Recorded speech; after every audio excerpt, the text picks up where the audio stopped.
Alhamdulillah untuk jamaah yang baru bergabung hari ini kita sedang membahas tema hal-hal yang dapat membatalkan puasa nih. Pas banget sekarang kita sedang di bulan suci Ramadan. Kita akan membahas hal-hal yang dapat membatalkan puasa nih. Siapin catatannya jamaah. Baik selanjutnya saya mau ke Ustadz Syam nih. Ustadz mohon izin banget nih, Afwan nih. Ini kadang saya kalau lagi di perjalanan gitu ya kan suka ada dingin karena AC gitu ya. Nah kan perut kosong tuh. Itu suka mual terus juga muncul rasa ingin mohon maaf muntah gitu ya. Nah hal ini semakin menjadi-jadi kalau misalnya itu perjalanannya panjang dan lama. Apalagi kalau belok-belok gitu. Mudik. Iya misalnya mudik. Nah ini gimana nih? Lalu kalau misalnya muntah gara-gara perjalanan seperti itu, gara-gara AC kedinginan itu batal atau tidak? Mohon penjelasannya Ustadz Syam, silakan. Bismillahirrahmanirrahim. Tapi guruku Ustadz Bani, Mas Mikdad, Ustadz Maulana, serta guru-guru kami yang dimuliakan Allah Subhanahu wa taala. Rabbi shrah li sadri wa yassir li amri wa hlul 'uqdatam min lisani yafqahu qawli waj'al li wazira min ahli amin amin amin ya rabbal alamin. Semoga Allah terima amal ibadah puasa kita, tarawih kita, baca Quran kita dan seluruh amal-amal ibadah kita termasuk mendengarkan Islam itu indah karena menuntut ilmu juga termasuk di bagian daripada ibadah. Apalagi mempelajari tentang ibadahnya itu sendiri. Ibadah puasa, kesempurnaan ibadah puasanya. Hukum yakni orang berpuasa lalu dia muntah. Dua kategori, muntah disengaja atau muntah tidak disengaja. Muntah disengaja maka sudah pasti batal puasanya. Muntah tidak disengaja maka ini tidak membatalkan puasa selama ketika ia muntah langsung mohon maaf. Kita bahas ini pagi-pagi mohon maaf sekali. Kita langsung dikeluarkan lalu dia berkumur-kumur membersihkan sisanya yang ada di rongga mulutnya. Maka itu tidak membatalkan puasanya karena tidak sengaja dia muntah. Yang kategori membatalkan puasa adalah sengaja muntah atau sengaja mencari-cari cara agar muntah. Jadi penyebabnya saja itu sudah membatalkan puasa. Misal orang ini udah tahu kalau dia naik mobil mewah bakal muntah. Naik mobil mewah malah muntah ya? Naik mobil mewah malah muntah. Tapi kalau dia naik mobil biasa dia tidak muntah. Mau perjalanan jauh sejauh apapun. Dia kalau naik mobil biasa ya menengah ke bawah dia tidak muntah. Kapan dia muntah? Kalau naik mobil mewah. Dia udah tahu kalau dia naik mobil mewah bakal muntah. Walaupun cuma 1 kilometer. Lalu dia sengaja ketika puasa dia pilihnya pesennya mobil mewah. Maka itu membatalkan puasanya. Karena terhitung dia sengaja untuk muntah. Karena dia tahu penyebabnya. Nah yang kedua tadi kita bahas sedikit. Dia sebenarnya tahu kalau dia membersihkan lidah. Mohon maaf kalau kita sikat gigi kan ada juga membersihkan lidah. Betul, ada tuh. Kalau kita membersihkan lidah biasanya ada perasaan mengeluarkan ya mohon maaf muntah. Maka dia ketika dia membersihkan lidahnya dan dia muntah maka dia terhitung sengaja muntah. Ya, jadi sengaja itu bukan hanya mengkorek-korek tenggorokan seperti orang yang diet gitu ya, mengkorek-korek tenggorokannya lalu mengeluarkannya, bukan hanya itu. Tapi penyebab-penyebab yang menyebabkan dia muntah maka disebut sengaja muntah. Apalagi, contoh misalnya, dia udah tahu kalau dia naik mobil yang parfumnya rasa jeruk, dia bakal muntah. Tapi dia sengaja beli parfum mobil yang rasa jeruk lagi. Maka dia terhitung bukan tidak sengaja, tapi dia terhitung sengaja muntah. Karena dia sendiri yang beli parfum tersebut. Ada wangi-wangian yang ternyata membuat dia mual dan akhirnya muntah, dia terhitung sengaja. Tapi yang kedua tadi, ada orang memang muntah tapi tidak disengaja. Maka hukumnya kalau dia tidak disengaja, contoh misalnya memang terbiasa, memang perjalanan dinasnya itu jauh. Tapi kali itu kok bisa dia perasaan mual dan muntah, maka itu tidak membatalkan puasanya, cukup dengan membersihkan semua yang ada dalam mulut ketika dari lambung ke atas, membersihkan dengan berkumur-kumur. Kalau sudah bersih rongga mulutnya, maka silahkan dia untuk melanjutkan puasanya karena dia tetap sah puasanya dan terhitung satu puasa. Nah, yang membatalkan adalah ketika dia sengaja untuk muntah. Wallahu ta'ala a'lam. Nah, mungkin solusinya buat yang sudah tahu kalau perjalanan panjang naik mobil mewah muntah. Iya. Nanti perjalanannya setelah buka puasa bisa kan? Iya dong. Solusi terbaik gitu. kita harus tahu nih, kelemahan kita misalnya naik mobil mewah. Ya jangan naik mobil yang mewah-mewah banget gitu. Misalnya mobil yang baknya buntung gitu ya biar dapat angin.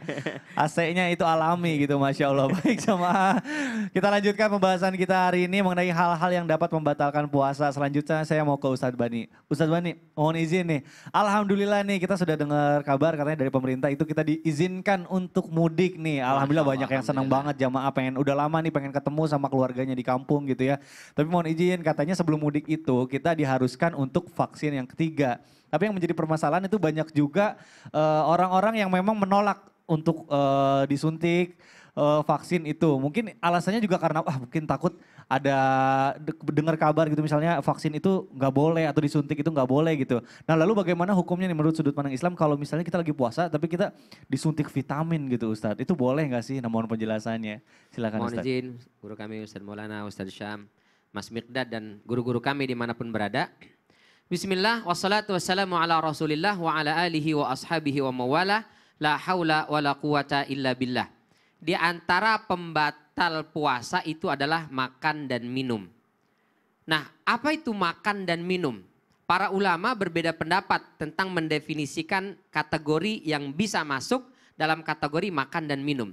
Sebagian mengatakan makan dan minum itu prosesnya. Jadi semua hal yang masuk ke dalam tubuh kita melalui kerongkongan dihukumi sebagai makan atau minum. Ya, kalau berbentuk benda padat berarti dia makan, kalau cairannya dia minum. Sebagian lagi mengatakan tujuannya.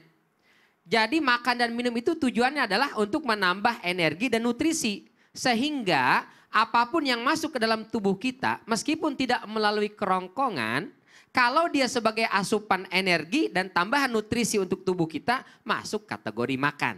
Nah, dari sini kemudian kita lihat suntik vaksin. Kategori pertama, apakah dia melalui kerongkongan? Enggak ya.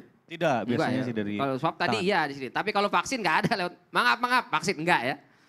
Sehingga karena dia tidak melalui kerongkongan masuk ke dalam tubuh kita, maka menurut definisi pertama vaksin ini tidak masuk kategori makan.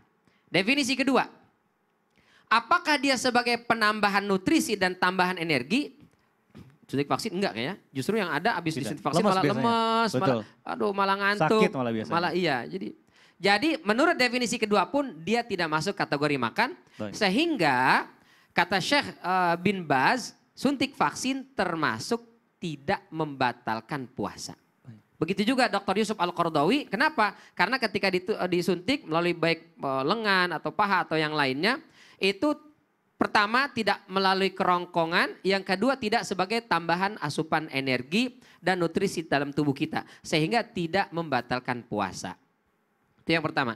Lalu bagaimana kalau dia suntiknya suntik vitamin? Justru bikin semakin segar, semakin sehat. Tuh tadi berendam aja boleh. Suntik vitamin biar semakin kuat. Biar ibadahnya semakin lancar. Boleh apa enggak? Gimana tuh?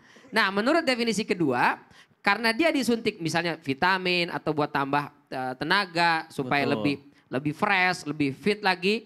Maka menurut definisi kedua itu masuk kategori makan sehingga dia membatalkan puasa. Itu karenanya Syekh Shalih Al-Munajjid mengatakan, kalau orang melakukan suntik vitamin di siang hari puasa Ramadan, maka itu bisa membatalkan puasa dia.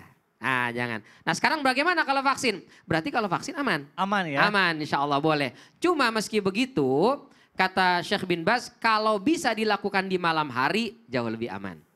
Jauh lebih afdol. Karena untuk kehati-hatian, khuruj minal khilaf aula. Keluar dari perbedaan pendapat para ulama itu lebih afdol.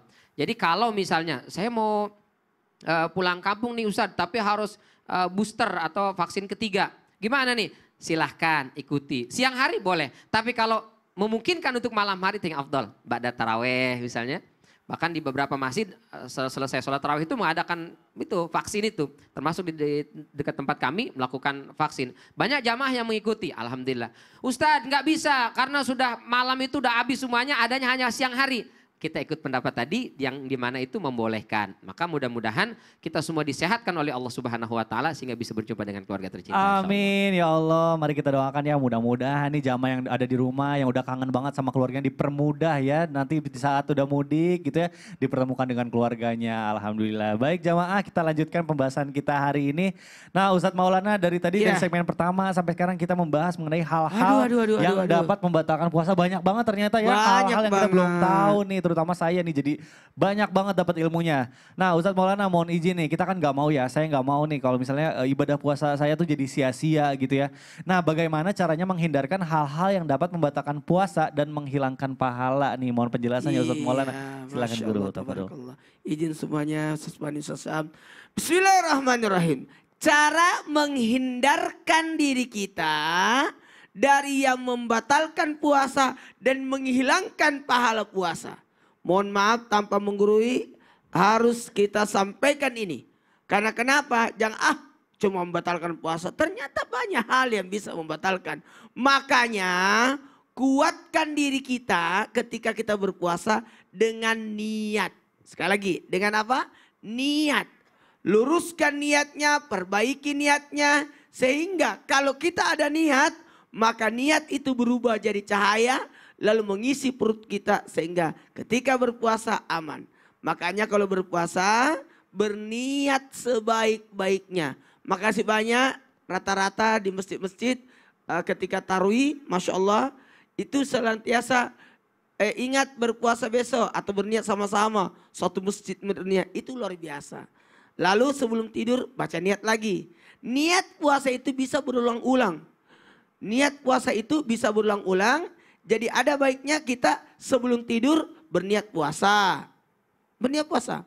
Ketika makan sahur berniat puasa lagi. Nah dalam hal ini supaya kuat niatnya baca ini. Ini bisa dicatat ya. Li'ilafi Quraisy. Surah Al-Quraisy. Setelah itu semoga anak dari Paris Ramadan nasi sanati lillahi taala sebenarnya berpuasa besok. Kemudian baca lillahi Quraisy ila bin sesuatu sepuluh abdur rabbas albat allazi atama min ju'in wa amanu min auf.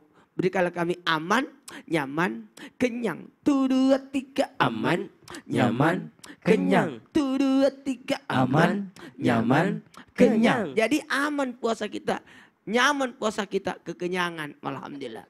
Ingat, mohon izin, ada lagi bentuk kehati-hatian. Makanya di awal Ramadan, pertama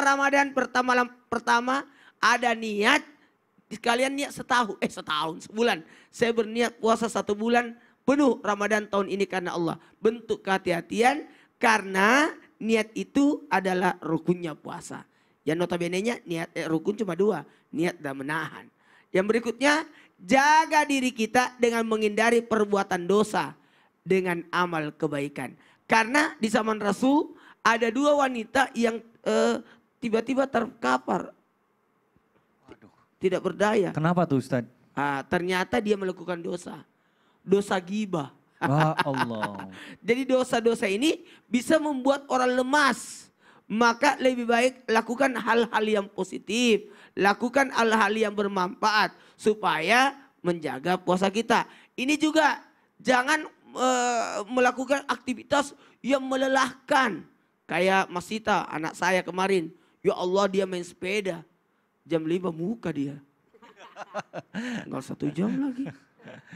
Sakit hati lihatnya. Jadi hati-hati. Wahai anak-anak aktivitasnya kalau memang lebih baik tidur. Pergi tidur sana. Pergi tidur. Bahkan tidur kan berpahala. Lebih tidur atau melakukan istirahat. Atau sekarang paling bagus anak-anak diikutkan pesantren kilat. Atau adakan kegiatan-kegiatan, pembelajaran, pergi hadir pengajian. Itu aman. Tak terasa itu. Waduh, Masya Allah. Tapi bener ya anak-anak mah kayaknya lebih baik tidur ya. Bahaya juga. Kadang mama-mamanya gara-gara anak-anaknya nakal. Jadinya kepancing emosi ya batal juga nanti. Masya Allah. Baik jamaah, Masya Allah. Alhamdulillah ini sudah banyak sekali pertanyaan yang masuk ke sosial media Islami Tinda. Insya Allah kita akan kasih kesempatan lagi. Insya Allah nanti akan dijawab oleh guru-guru kita. Sekarang kita langsung masuk aja ke segmen Tanya Dong Ustadz. Kami semua tanya dong Ustadz. Baik, langsung saja kita bacakan pertanyaan dari sosial media Islam Itu Indah. Langsung kita baca, mungkin nih bisa kita konekin supaya jamaah bisa lihat. Oke, kita cari pertanyaannya. Ya, ini dia. Bismillahirrahmanirrahim. Baik, langsung saja kita bacakan pertanyaan pertama. Ini mohon maaf tidak mau disebutkan namanya. Ini oke. Assalamualaikum Ustadz, izin bertanya, saya punya anak laki-laki umurnya 6 tahun yang sedikit ada kekurangan dalam hal bicara. Jadi anak saya sering belum paham apa yang saya bicarakan. Dan anak saya ini kadang-kadang sering usil dengan mencium bibir sekedarnya sebagai tanda sayang dia. Apakah puasa saya tetap aman Ustadz? Mohon penjelasannya. Mungkin boleh dijawab sama guru kita, Ustadz Syam. Mohon izin Ustadz, silakan. Insyaallah semoga Ananda diberikan keutamaan, keistimewaan dari Allah Subhanahu wa taala Amin, amin. dengan Ya Allah. kekurangannya, tapi Amin. Allah berikan kelebihan di hal yang lainnya Amin ya insyaallah. Allah. Ya Rabbal Alamin. Kemudian seorang ibu pasti sayang kepada anaknya. Salah satu bentuk sayangnya itu adalah pelukan, sentuhan dan cium terhadap anak-anak. Maka Nabi SAW pernah menegur sahabat yang tidak pernah mencium anaknya. Karena Rasulullah SAW mencium anaknya, bahkan mencium Sayyidatina Fatimah, ya mencium anak-anak beliau. Maka seorang orang tua ketika mencium anaknya, apakah itu membatalkan puasa? Tentu tidak, tidak membatalkan puasa. Yang kedua, kalau ciumnya, mohon maaf tadi, bibirnya, mencium bibirnya, baik anak ataupun suami istri, maka tidak membatalkan puasa, ya. Tapi jangan sampai, mohon maaf, bertukar ludah. Ya, jadi kalau sudah bertukar ludah tadi, maka ini yang membatalkan puasa. Tapi kalau tadi pertanyaannya ciuman sebagai tanda sayang, gitu, itu insya Allah masih aman dan tidak membatalkan puasa. Bahkan suami istri pun demikian, ada yang mungkin berpegangan, berpelukan mungkin dengan istrinya sebagai tanda sayang gitu ya, tanpa syahwat, maka itu tidak membatalkan puasanya. Kalau dengan syahwat bisa jadi makruh puasanya, bisa jadi hilang pahalanya, maka dihindari untuk suami istri. Tapi kalau untuk anak, tanda kasih sayang, mencium, bibirnya dicium tanpa bertukar ludah, maka insya Allah itu masih aman puasanya, masih bisa dilanjutkan dan tidak membatalkan puasa insya Allah. Masya Allah, mudah-mudahan terjawab. Ada telepon nih, sebentar ya jemaah. Halo? Iya sayang. Nah boleh tuh, konro boleh, coto juga boleh, nanti kepala kakap juga dibakar ya. Wih. Nah boleh banget tuh. Wih, menu Makassar nih. Wih, Iya, menu kapan nih? Buat buka puasa, istriku mau belanja. Jam 5.40 baru aja imsak. Kan siap-siapnya dari sekarang. Udah buka puasa. Aduh aja. enak banget nih konro bakar, ya Allah. Ya Allah. Terus es pisang hijau, aduh ya Allah. Lah, Kenapa sih, jangan Ustaz? dong, udah berhayal aja buka bye-bye masih jam segini. Emangnya nggak boleh berhayal doang? Nah kan. Aduh, bahaya jadi- nih, bahaya nih. Panik kan? Ini kan kita temanya lagi membahas hal-hal yang membatalkan puasa. Jangan-jangan ini tadi batal juga. Termasuk. Waduh jamaah, ini penting banget nih. Nanti kita tanya sama guru-guru kita. Ini kalau misalnya menghayal makanan boleh nggak sih? Jangan kemana-mana, tetap di Islamic Indah ya. Jamaah, oh jamaah. Alhamdulillah. Duh. Subhanallah.